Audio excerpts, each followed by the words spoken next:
All right, really excited to be joined here on 610 Sports Radio by Chiefs tight end Travis Kelce. The Chiefs, the NFL, and Tide, along with you, Travis, have all partnered up. Just tell us what you guys have in store. You know what? I'm excited to partner with Tide, man. We're trying to save the planet. We're trying to do better. Tide and the NFL are trying to encourage all fans to turn to cold. Stop using hot water. Save your energy bill. Save the money that you spend on your energy bill, but also save this planet. One of the fun things that I'm doing with Tide is I'm actually the voice of a washing machine that everybody has a chance to win. That's right. If you go to Tide.com before October 5th and pledge to turn to cold and stop using hot water, you enter for a chance to win a washing machine where you'll hear me hype you up every time you turn to cold. We know you wash all your stuff in cold. How often do you personally do your own laundry? Can you still do it? Oh, for sure. I usually, whenever I run out of fresh drawers, man, you know what I mean? I got fresh drawers, and I like nice icy white socks. So really just the drawers and the socks. Everything else, I got so many clothes. It just, I'll just go in the closet. So. You had plenty of fans there at Arrowhead. It's the first time in a couple of years, though, to have that kind of atmosphere. I think most Chiefs fans had waited for that moment as well. I can only imagine what it was like for you guys to be out there and just to go through that tunnel once again. Oh man, Pat said it before the game. He said, you're going to have to hold us back or somebody's going to have to hold me back from the emotion that we're going to get. It was a breath of fresh air, man, to be in that moment, to win in front of Arrowhead again, to hear how Arrowhead was out there having our backs on every single third down, fourth down, and crucial moments in the game, and just being the crazy loudest stadium in the world that we know Arrowhead is. It was a blast, man. And I can't thank KC, the Chiefs Kingdom, for showing up and showing out like they did. They definitely had an impact on that game. Travis, I know that anytime a NFL player, we talk about him differently age-wise than we do talk about everyone else in their life. At 30 years old, sometimes some are 31, right? Some are like, oh, he's getting too old. I have long stood on this show that I think you are going to never age. What do you think, at this stage, what keeps you still doing what you're doing? Because at this point, you've gotten stronger and stronger the older you've gotten. I appreciate that, man. I think it's a mentality that you kind of got to have. You got to persevere through some discomfort. But for the most part, it's not just me, right? I got unbelievable trainers in this facility here with Kansas City. Our trainers are second to none. David Glover is my guy, is my right-hand man in the facility. And then I have a unbelievable trainer outside to get some work done whenever I'm not in this building with Alex Casel, man, my guy that I've been using for years. And these two just really just everybody that's involved. I know Coach Reed helps, Coach Melvin, our tight end coach, helps me with the reps. It's not just me. I'm not out here alone just being Iron Man. It's a great process. And just a great routine that I have as a professional to rely on unbelievable people to help me just be ready every single Sunday. Are you like Tom Brady? You're just going to play till you're like 45 at tight end? People don't normally play that old at this position. Man, we'll see. I'm just taking it day at a time, year at a time, and I'm enjoying what I'm doing right now. I don't feel like I want to stop playing football anytime soon.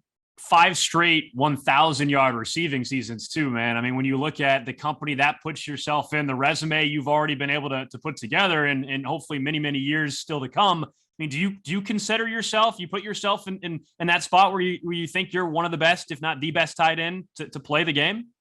I feel like it's a mentality that you have to have. You have to have the mentality that, the confidence in yourself and your abilities and your preparation, that you are doing the things that you need to do to be 100%, successful on the field, never losing a one-on-one matchup, always being accountable and right at the right spot, doing the right things for the guys around you. And that's just the mentality that I've grown up with. It starts with, the work day. How am I going to attack this day? And from there, just building a beast throughout the week to go out on Sunday and just play free. Talking to Chiefs tight end Travis Kelce, thanks to our friends over at Tide. Travis, last night you got to do the Manning cast. The alternate broadcast has just officially started to go. What did you first, I guess, think of that experience? Like you've seen traditional broadcast over the years. Do you like that kind of setup? That was awesome, man. I thought it was really cool how they brought in a lot of the greats. Even Charles Barkley, he showed up and talked a little football with the Mannings. It's just great content. It's kind of a breath of fresh air. I'm not to say that the Monday Night Football crew isn't fun to listen to, But to hear the Manning brothers and then probably another future Hall of Famer and Eli, the two Hall of Famers, just talk football with other guys throughout the league or other, familiar faces. It's just it was a cool experience, and it was a lot more laid back with the football game just kind of being in the background. And I thought it was really cool. And on top of that, I enjoyed it when I was hanging out and talking to him. How would a Kelce cast go? You and Jason, I got to imagine the two of you have talked enough football together over the years. Oh yeah, without a doubt. I think it would be similar feel. Maybe I don't know, maybe a little bit more comedy. I know my brother, man. Once you get him going, man, he's hard to stop. He just keeps it rolling. But who knows? Who knows if there's anything down the line with me and my brother? I know I'd certainly enjoy doing anything with him. Are you guys just so locked in? One of the things that stood out to a lot of people on the Manning cast, though, is that it felt like almost that you guys are so locked in on a weekly basis that you didn't know yet you were playing the Ravens here coming up on Sunday. Yeah, no, that was a clear mistake. It went right over my head that Peyton teed up the question because we're playing the Ravens next week. It was a bonehead decision or a bonehead mistake by me. Completely missed that layup, but I guess I just, Coach Reed always tells us, I give you 24 hours to enjoy it. And we're right back in the office working on the next opponent. And I was still enjoying the Monday night win. So now that it's Tuesday, I know who we're playing. I know how we're going to attack them. And I can start watching some more film, especially the game that we saw last night, and see how Baltimore is going to try and relate to us. We're talking to Chiefs tight end Travis Kelce here on 610 Sports Radio, courtesy of Tide. And in the Cleveland Browns game, though, on Sunday, there was one play where you were lined up, and then there's a false start call. Will we ever get to know what was going to happen there? Is that something you got to save for later in the season? It seemed like we had something up our sleeves there, perhaps. Oh yeah, Coach Reed is always going to have something up his sleeve. I think it was just, it was unfortunate that Arrowhead was rocking so much. I think Pat got a little tired from the play that he had before that. He was running around and took a decent lick. So I think they just couldn't hear Pat's cadence being so far away. So I don't know. Maybe we'll see it unfold next time. But I'm not giving anything away. They talked a little bit about that on the Manning cast. Is that one of those, like, you want Arrowhead to be as loud as possible, but is it hard to be like, hey guys, could you just be a little quieter while we have the ball? No big deal. We like you loud, but could you just be a little quieter when we have the ball? He did talk about it. I don't know, man. Honestly, I like a nice hostile environment, man, for the offense and the defense. Maybe not, full 142.2 or maybe not the full decibels, but, maybe just half of it. I still want some white noise and some chatter. You brought up the Monday night football game and being on there and watching the Ravens a little bit. When you see another tight end and another one that's very talented and Darren Waller have that kind of performance, how are you not licking your chops a little bit? Well, I mean, because Darren Waller went to work. It took him 19 targets to be able to get finally get in the end zone, which was an unbelievable catch and run by him on that goal line or in the red zone. Just being a physical beast, man. Waller's a great player, but I don't think he gets enough credit for the type of athlete that he is. I mean, he is a big athletic dude running fast and running fierce. And I'm just going to have to, watch the film, see how they tried to guard him and try and just be better and do better than I did last time I played him. Because, I think they kind of got my number the last time we played. One of the things you're the best at, and one of the things that was talked about in the broadcast last night, is your and Pat's ability to improvise, like together in particular. And you made the comment about, hey, all I got to do is look and I'm going to make something up. How long did it take you before you're like, I'm allowed to do whatever I want just as long as I don't screw up what other people are doing?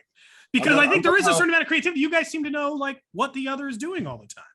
Well, first of all, like you said, there is a lot of reps that went into getting to this point in this offense. This offense is it's very it's fun to play in because of the type of quarterback that Pat is. He sees the game a little bit different, or he feels comfortable to maybe not always run the exact route that's on the paper, knowing what coverage it is and just making a definitive, logical decision on the field.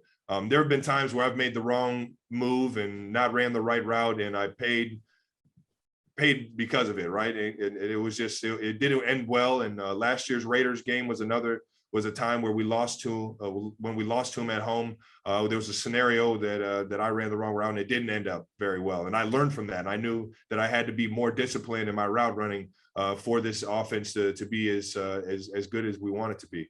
So it's just learning and making sure you're doing the right things, but at the same time, you gotta play instinctual football, man. You can't let the defense dictate how you're gonna play the game. You have to make sure that you're doing the right things for the guys around you and just making logical decisions. What's going through your mind when you're seeing Patrick Mahomes on that 75-yard touchdown pass to Tyreek Hill back on Sunday against the Browns? Like, what's going through your mind? Because at this point in time, we've seen Patrick Mahomes find Tyreek Hill on plays like that where he has to adjust, and that's not.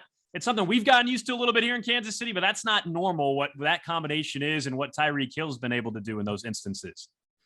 I'll tell you what, man, that's a special connection right there. And you typically when I would love to see the percentages on what it is when Patrick Mahomes is rolling out and when he throws it to the last man down the field, what that percentage of completion is, and does it always end in a touchdown?